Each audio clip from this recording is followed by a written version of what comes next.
हम देखते हैं योनसेयोंग अचानक अवर यूनिवर्स 5 में योंगजिन से मिलने आ जाता है। वो उस घर का लैंडलॉर्ड है।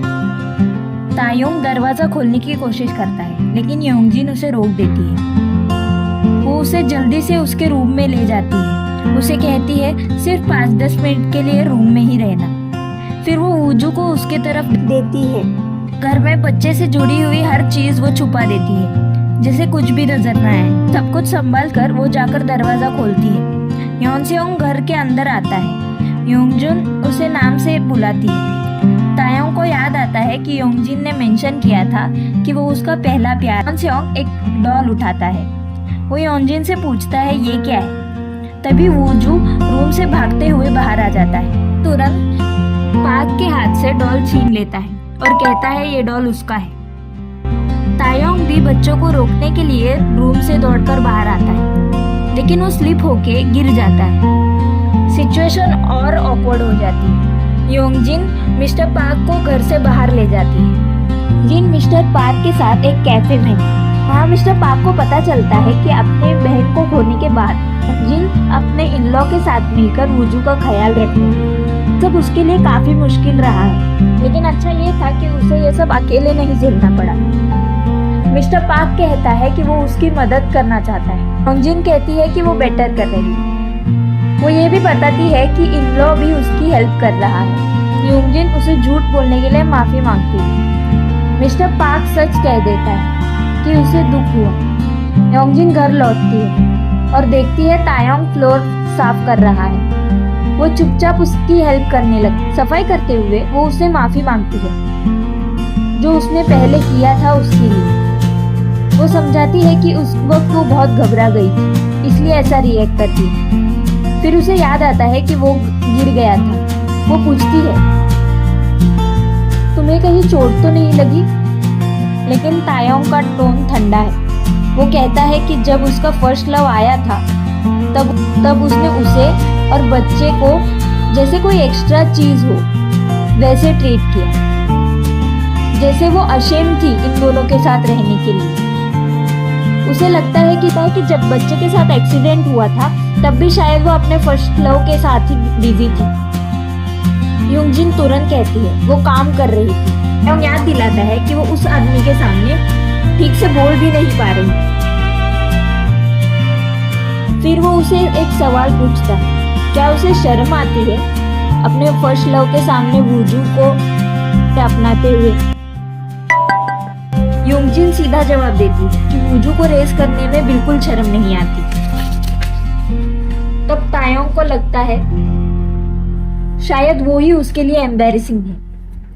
योंगजिन कहती है उसकी पर्सनैलिटी थोड़ी ट्विस्टेड है, तुम पूरा सच नहीं जानते हो। ये सुनकर तायोंग गुस्से में अपने रूम में चला जाता है। बाद में तायोंग वूजू को अपने दोस्त के स्टूडियो ले जाता है। वो दोनों विंडो साफ करते हैं। तब उसे एमी का मैसेज आता है। वो याद दिलाती है कि वो फोटोज डेवलप किए बिना ही चला गया था। बीएस फूड के कॉन्फ्रेंस रूम में योंगजिन और उसकी दोस्त बैठी होती है। योंगजिन को एहसास होता है कि उसके और तायोंग के बीच ये ऑकवर्डनेस ठीक नहीं है। वो सोचती है कुछ ना कुछ करके सिचुएशन ठीक करनी होगी। उसकी दोस्त तायोंग को डाउट करती है। वो कहती है अगर योंगजिन ने उसे छुपाया तो ऑब्वियसली वो अपसेट होगा, लेकिन इतना रिएक्ट क्यों किया? वो गेस करती है शायद उस रात के बाद तायोंग ने योंगजिन को एक अलग नजर से देखा। योंगजिन तुरंत उसे रोक देती है। वो कहती है उनके बीच ऐसा कोई रिलेशन नहीं। योंगजिन कॉन्फ्रेंस रूम से बाहर निकलती है। उसके बाद उनकी टीम मीटिंग होती है। मीटिंग के बाद मिस्टर पार्क उसे रोकता है। वो चाहता है कि योंगजिन सुपरमार्केट के लिए एक स्टोरी बनाए। दूसरी तरफ एमी का पहला असिस्टेंट एमी के ऑफिस में आता है। वो हैरान हो जाता है जब उसे पता चलता है कि एमी तायोंग का इंटरव्यू लेना चाहती है। एमी उसे उसकी रिजिग्नेशन पे कॉन्ग्रेचुलेट करती है। उसके हिसाब से आखिरकार वो उससे छूट गया है। वो डिसाइड करती है कि तायोंग को हायर करेगी। फिर कैजुअली पूछती है क्या वो खुश नहीं है? उसका असिस्टेंट कहता है वो बहुत खुश है, अब वो ट्रैवल करने वाला है। एमी कहती है 1 महीने बाद ही कंपनी छोड़ सकती है क्योंकि तुम्हें हैंडओवर का प्रोसेस कंप्लीट करना होगा। फिर वो पूछती है उसने डिवोर्स एग्रीमेंट पे साइन क्यों नहीं किया। तभी हमें पता चलता है ये दोनों मैरिड कपल थे। वो कंप्लेन करता है और एलिमनी की मांग करता है। एमी कहती है मतलब इसे टाइम लगेगा। वहां तायोंग आ चुका है। एमी हैरान होती है कि इस बार उसने बच्चे को नहीं लाया। तायोंग समझाता है कि उसने वूजू को अपने दोस्त के पास छोड़ दिया है। एमी उसे डांटती है उसने फिल्म और कैमरा क्यों छोड़ दिया। वो पूछती है क्या वो चाहता है कि वो फोटोज ये डेवलप करे। तायोंग उसे माफी मांगता है। एमी उसे वूजू की फोटो दिखाती है। वो बताती है कि उसे जॉब बच्चे के वजह से मिली। फोटो में जो फीलिंग्स थी वो सच्ची थी। उसे याद आता है कि जब वो फोटोज ले रहा था तो वो काफी फनी लग रहा था। एमी उसे यूनजिन का फोटो दिखाती है और पूछती है क्या ये लड़की उसकी वाइफ है। तायोंग जोर से मना कर देता है। तभी एमी कहती है मतलब गर्लफ्रेंड है। तायोंग फिर भी मना करता है। एमी कहती है कि फोटोज में फीलिंग्स ऐसे ही नहीं आती। ये फोटो देखकर ही फीलिंग कोई भी बता सकता है। वो आगे उसे प्रोजेक्ट प्रपोजल्स देती है और कहती है स्टडी करके एक चूज करे। पहला प्रोजेक्ट ही उसकी एनुअल सैलरी डिसाइड करेगा। तायोंग और वूजू घर जा रहे होते हैं। तभी तायोंग को एमी की बात याद आती है कि वो यूनजिन से प्यार करता है। दूसरी तरफ यूनजिन भी घर लौट रही होती है। वो डिसाइड करती है कि तायोंग से माफी मांगेगी। रास्ते में उसकी मुलाकात जीयोंग से होती है। जीयोंग उसे कैंपिंग पर चलने का इनवाइट देती है। वो कहती है बच्चों के साथ टाइम स्पेंड करेंगे तो मूड चेंज हो जाएगा। यूनजिन को डॉक्टर की बात याद आती है कि वूजू एक मेंटल कंडीशन से जूझ रहा है और उसे टाइम देना जरूरी है। घर आकर यूनजिन सामान पैक करने लगती है और तायोंग को वूजू के साथ कैंपिंग चलने को कहती है। तायोंग मान जाता है लेकिन वो 3 लोग अकेले नहीं जा रहे होते। अगले दिन 2 फैमिलीज कैंपसाइट की तरफ निकलती हैं। वैन में कुछ और भी बच्चे होते हैं। कैंपसाइट पर पहुंच जाते ही तायोंग यूनजिन से प्राइडली कहता है कि वो टेंट बनाना जानता है लेकिन वो टेंट प्रॉपरली लगा ही नहीं पाता। तभी उनका नेबर उन्हें हेल्प ऑफर करता है लेकिन तायोंग मना कर देता है और आखिरकार टेंट खुद ही लगा देता है। तभी 2 बच्चे आकर टेंट बिगाड़ देते हैं। उसे फिर से लगाना पड़ता है। थक कर वो एक चेयर पर गिर जाता है। यूनजिन उसके लिए ड्रिंक लाती है। तायोंग कहता है उसे कैंपिंग बिल्कुल पसंद है। यूनजिन हल्का सा मुस्कुराकर कहती है कम से कम जो चाहा था वो तो अचीव हो गया। दोनों वूजू को दूसरे बच्चों के साथ खेलते देखते हैं। हम देखते हैं तायोंग और यूजिन एक दूसरे से कुछ बात करने की कोशिश कर रहे हैं। तभी एक बच्चा आकर बताता है कि वूजू का डायपर चेंज करना चाहिए। यूनजिन तुरंत चली जाती है। एक छोटी लड़की तायोंग से कहती है कि उसकी फोटोज ले। तायोंग उसकी फोटोज ले रहा है। फिर यूनजिन और वूजू भी उसके साथ आ जाते हैं और तायोंग सबकी फोटोज लेते हुए दिखाई दे रहा है। बाद में तायोंग टेंट के अंदर जाता है। इसी वक्त मिस्टर पार्क का कॉल यूनजिन को आता है। तायोंग फोन लेकर यूनजिन को ढूंढने जाता है। तब वो अनजाने में उसकी बात सुन लेता है। यूनजिन जीयून से कह रही है कि तायोंग उसका इन-लॉ है। वो कहती है कि उससे सब अजीब लगता है क्योंकि वो तायोंग के साथ ठीक से एडजस्ट नहीं कर पा रही। वो सोच रही है कि वो वूजू को अकेली रेस करेगी क्योंकि तायोंग जल्दी ही वहां से चला जाएगा। ये सब सुनकर तायोंग चुपचाप वहां से उड़ जाता है। लोग डिनर कर रहे होते हैं। यूनजिन तायोंग को ढूंढती है।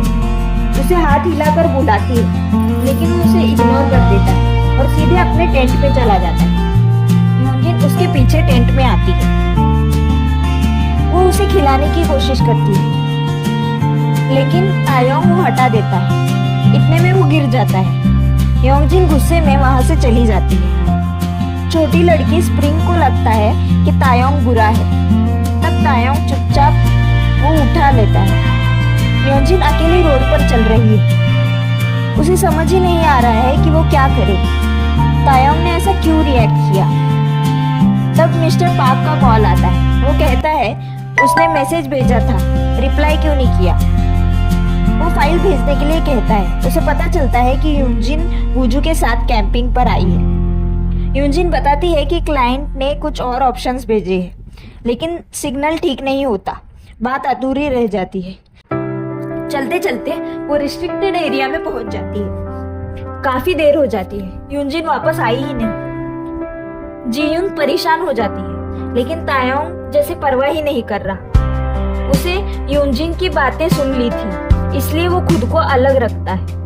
तभी जीयून उसे बताती है यूनजिन कभी नहीं चाहती थी कि वो उन्हें छोड़कर जाए। वो उसे पूरी बात बताती है कि वो बता रही थी कि तायोंग के होने से पहले वो बहुत अनकंफर्टेबल महसूस करती थी, लेकिन अब जब वो जा रहा है तो मुझे बहुत अलग सा लग रहा है। वो जैसे हमारी फैमिली बन गया था। ये सुनकर तायोंग उसे ढूंढने निकल पड़ता है। रास्ते में उसकी मुलाकात नेबर से होती है। वो उसे पुलिस को कॉल करने को कहता है। हम देख रहे हैं कि बहुत मुश्किल रास्ते में भी वो सिर्फ यूनजिन की तलाश में है। उसे पुकारता हुआ वो घूम रहा है, जैसे तायोंग को राहत ही नहीं मिल रही। आखिरकार वो यूनजिन को ढूंढ ही लेता है। उसे पता चलता है कि उसका पैर हर्ट हो गया है। वो उसे सहारा देकर चलाता है। तभी अचानक बारिश शुरू हो जाती है। दोनों पास ही एक पवेलियन में बारिश से बचने के लिए रुक जाते हैं। तायोंग जीयूंग को कॉल करके बताता है कि यूनजिन मिल गई। वो उसे वूजू की हालत पूछता है। तभी वो यूनजिन का वुंड चेक करने की कोशिश करता है, लेकिन यूनजिन कहती है वो ठीक है। तायोंग कहता है कुछ भी हो सकता है उस पे प्लांट्स चिपके हो। अगर क्लीन नहीं किया तो कपड़े से चिपक जाएगा। वो उसकी पैंट हल्का सा ऊपर करता है और देखता है उसके नी पर स्क्रैप हो चुका है। उस घाव पर हल्की सी फूंक मारता है और उसे पता चलता है कि उस पे अभी भी दर्द हो रहा है। एक पल के लिए दोनों की नजरें मिल जाती है। यूनजिन धीरे से कहती है थैंक यू मुझे ढूंढने आने के लिए। वो कन्फेस करती है कि वो डर गई थी और उसकी आवाज सुनते ही उसे रिलीफ मिली। उसे लगता है कि वो उस पर बहुत डिपेंड करती है। तायोंग हल्का सा टॉन्ट मारता है। पहाड़ में अगर दुश्मन भी मिल जाए तो भी रिलीफ मिलता है। यूनजिन उसे डांट दे, कहती है जब वो माफी मांग रही थी तब उसे सुनना चाहिए था। वो बस 30 मिनट के लिए इमोशनल हो गई। फिर वो याद दिलाती है तायोंग को रेनी डेज पसंद नहीं, आज वो खुद पूरा भीग गया। तायोंग बताता है जिस वजह से तुम्हें रेनी डेज पसंद है उसी वजह से मुझे पसंद नहीं। मुझे बारिश बस इसलिए नहीं पसंद क्यों जैसे तुम्हारी सिस्टर तुम्हें रेनी डेज में लेने आती थी, जैसे मुझे कोई कभी लेने नहीं आया। यूनजिन धीरे से कहती है अब वो आएगी, जब भी जरूरत हो उसे कॉल कर ले। वो मुस्कुराती है और कहती है मैं तुम्हारी अम्ब्रेला बनूंगी। दोनों कैंपसाइट की तरफ लौट रहे होते हैं। यूनजिन चल नहीं पा रही तो तायोंग उसे उठाकर ले जाता है। वो कहता है उसे ज्यादा खाना चाहिए, वो बहुत पतली है। यूनजिन पूछती है क्या वो दोनों फ्रेंड्स है। तायोंग मना कर देता है। तब यूनजिन कहती है तो फैमिली है। इस पर भी वो मना कर देता है। यूनजिन गुस्से में कहती है फिर उसे नीचे उतार दे। जब वो फ्रेंड भी नहीं तो उसे उठाकर चलने का क्या मतलब। तायोंग आखिर कॉम्प्रोमाइज करता है। वो मानता है ठीक है चलो फ्रेंड्स हो जाते। यूनजिन खुश हो जाती है। दोनों कैंपसाइट वापस पहुंचे और जीयूंग को गुड बाय कहते हैं। तायोंग, यूनजिन और वूजू कैब में है। यूनजिन को याद आ रहा है कि कैंपिंग के वक्त तायोंग ने उसकी चोट का कितना ध्यान रखा। वो लोग घर लौट आते हैं और दोनों में कई सारे अच्छे मोमेंट्स हमें दिखाए जा रहे हैं। लेकिन तभी हम वहाँ मिस्टर पार्क को देखते हैं। वो यूनजिन का वेट कर रहा है। वो कहता है कि कॉल कट हो गया था और वो उसके लिए वरीड था। यूनजिन बताती है कि उसका छोटा सा एक्सीडेंट हो गया था। मिस्टर पार्क तुरंत उसके नी पर वुंड को नोटिस करता है। यूनजिन तायोंग को वूजू के साथ घर के अंदर जाने देती है। तायोंग घर के अंदर से उन दोनों को देख रहा है। फिर वो देखता है यूनजिन और मिस्टर पार्क चले गए हैं। दोनों हॉस्पिटल जा रहे होते हैं। यूनजिन बार बार कहती है वो ठीक है, लेकिन मिस्टर पार्क को डर होता है कि कहीं इन्फेक्शन ना हो जाए। हॉस्पिटल पहुंचकर डॉक्टर चेक करता है और कहता है सब ठीक है। यूनजिन उसे राइड के लिए थैंक यू कहना चाहती है। मिस्टर पार्क मौका देखकर कहता है तो उसे एक मील ट्रीट कर दे, इन पर उसे वूजू का ख्याल रखना होता है। मिस्टर पार्क को याद आता है जब उसने डॉल लिया था तो वूजू नाराज हो गया था। यूनजिन उसे वूजू की फोटो दिखाती है। घर पर तायोंग अकेला वेट कर रहा होता है। उसके दिमाग में ही बात चल रही है, क्या यूनजुन मिस्टर पार्क को डेट कर रही है? फिर वो खुद को समझाता है ये उसका मैटर नहीं है। वो बेड पर लेट जाता है। कुछ देर बाद यूनजिन घर लौट आती है और देखती है तायोंग ने पूरा घर अकेले साफ कर दिया। दूसरी तरफ मिस्टर पार्क भी घर लौट रहा है। उसने क्लियरली महसूस किया था कि यूनजिन और तायोंग काफी क्लोज है। अगले दिन तायोंग रूम से बाहर आता है। वो देखता है यूनजिन और वूजू बाहर जाने के लिए रेडी है। यूनजिन बताती है कि मिस्टर पार्क के साथ लंच पर जा रही है। तभी तायोंग खांसता है। यूनजिन समझ जाती है उसे कोल्ड हो गया। तायोंग का आवाज बदल गया। यूनजिन समझ जाती है उसे कोल्ड हो गया। वो कहती है वापस आते वक्त मेडिसिन ले आई, लेकिन तायोंग मना कर देता है। यूनजिन कहती है अगर कुछ चाहिए तो कॉल करना। बाहर मिस्टर पार्क उनका वेट कर रहा होता है। वो वूजू के लिए एक डॉल लाया है। यूनजिन नोटिस करती है उसने कार में चाइल्ड सेफ्टी सीट तक लगा रखी है। वूजू को कंफर्टेबल फील कराना चाहता है। वो दोनों यूनजिन और वूजू को एक हाई एंड रेस्टोरेंट में ले जाता है। यूनजिन को फूड बहुत पसंद आता है। मिस्टर पार्क धीरे से कहता है वो उसके करीब आना चाहता है। यूनजिन थोड़ा ऑकवर्ड फील करती है। उधर घर पे तायोंग अकेला नूडल्स खा रहा होता है। उसे स्प्रिंग के भेजे हुए फैमिली फोटोज मिलते हैं। वो फोटोज देखते हुए रुक जाता है जब उसकी नजर यूनजिन के फोटो पर पड़ती है। उस पल उसे एहसास होता है वो उसे प्यार करता है। रेस्टोरेंट में यूनजिन तायोंग को कॉल करती है, लेकिन वो फोन नहीं उठाता। मिस्टर पार्क उसे डेजर्ट कैफे चलने को कहता है, लेकिन यूनजिन मना कर देती है। वो कहती है तायोंग को शायद ठीक नहीं, उसे उसकी चिंता हो रही है। हम देखते हैं घर पर तायोंग लेटा हुआ है। उसकी हालत काफी खराब है। बाहर वूजू और यूनजिन खड़े हैं, लेकिन उसे कुछ पता नहीं चल रहा। वो बहुत गहरी नींद में। रात को जब वो बेड से उठता है तब वो देखता है यूनजिन उसका ख्याल रख रही थी। यूनजिन जाग जाती है और उसी खामोशी के पल में तायोंग अपनी फीलिंग्स कन्फेस कर देता है। वो बोलता है कि वो उसे पसंद करता है। और इसी इमोशनल और हार्ट वार्मिंग सीन के साथ एपिसोड 4 का एंड होता है। हम देखते हैं तायोंग को किसी का वेट करना पसंद है, लेकिन वो कहता है कि क्योंकि वो यूनजिन को लाइक करता है वो उसके लिए हमेशा वेट कर सकता है। तो कहानी जारी रखने के लिए देखते रहिए मूवीज एक्सप्लेन। हम जल्द ही आएंगे एपिसोड 5 के साथ। तब तक के लिए थैंक्स फॉर वॉचिंग।